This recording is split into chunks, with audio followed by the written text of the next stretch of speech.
ಬೆಳಗಾವಿಗೆ ಎಷ್ಟು ಸಚಿವ ಸ್ಥಾನ? ಮಂತ್ರಿ ಪದವಿ ಮೇಲೆ ಕಣ್ಣಿಟ್ಟ ಶಾಸಕರು. ಸಿಎಂ ಸಿದ್ದರಾಮಯ್ಯ ರಾಜೀನಾಮೆ ನಂತರ ಹೊಸ ಮುಖ್ಯಮಂತ್ರಿ ಆಯ್ಕೆ ಒಂದು ಕಡೆಯಾದರೆ ಸಂಪುಟ ಸೇರ್ಪಡೆ ಚರ್ಚೆ ಮತ್ತೊಂದು ಕಡೆಯಾಗಿದೆ.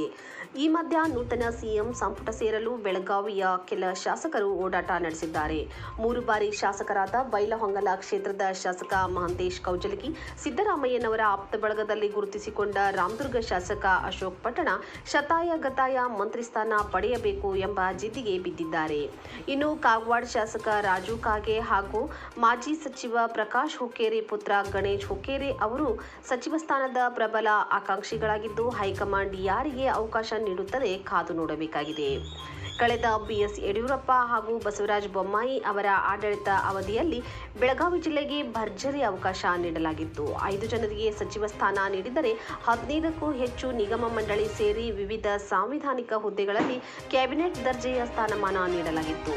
ಇದೇ ರೀತಿಯಲ್ಲಿ ರಾಜಕೀಯವಾಗಿ ದೊಡ್ಡ ಜಿಲ್ಲೆಯಾದ ಬೆಳಗಾವಿಗೆ ಕಾಂಗ್ರೆಸ್ ಸರ್ಕಾರದ ಅವಧಿಯಲ್ಲಿಯೂ ಹೆಚ್ಚಿನ ಪ್ರಾಶಸ್ತ್ಯ ನೀಡುವಂತೆ ಜಿಲ್ಲೆಯ ನಾಯಕರು ಆಗ್ರಹಿಸುತ್ತಿದ್ದಾರೆ. ಲಕ್ಷ್ಮೀ ಹೆಬ್ಬಾಳ್ಕರ್ ಮತ್ತು ಸತೀಶ್ ಜಾರಕಿಹೊಳಿಗೆ ಯಾವ ಹುದ್ದೆ? ಸಿದ್ದರಾಮಯ್ಯ ಸಂಪುಟದಲ್ಲಿ ಏಕೈಕ ಮಹಿಳಾ ಸಚಿವೆಯಾದ ಲಕ್ಷ್ಮೀ ಹೆಬ್ಬಾಳ್ಕರ್ ಅವರನ್ನು ಮುಂದಿನ ಅವಧಿಗೆ ಸಚಿವರನ್ನಾಗಿ ಮುಂದುವರಿಸುವ ಸಾಧ್ಯತೆ, ಪಕ್ಷ ಸಂಘಟನೆ ಹಾಗೂ ಮಹಿಳಾ ಶಕ್ತಿ ಹಿನ್ನೆಲೆಯಲ್ಲಿ ಕಾಂಗ್ರೆಸ್ಗೆ ಹೆಬ್ಬಾಳ್ಕರ್ ಅವರನ್ನು ಮುಂದುವರಿಸುವ ಇಚ್ಛಾಶಕ್ತಿ ಇದ್ದಂತೆ ಕಾಣುತ್ತಿದೆ.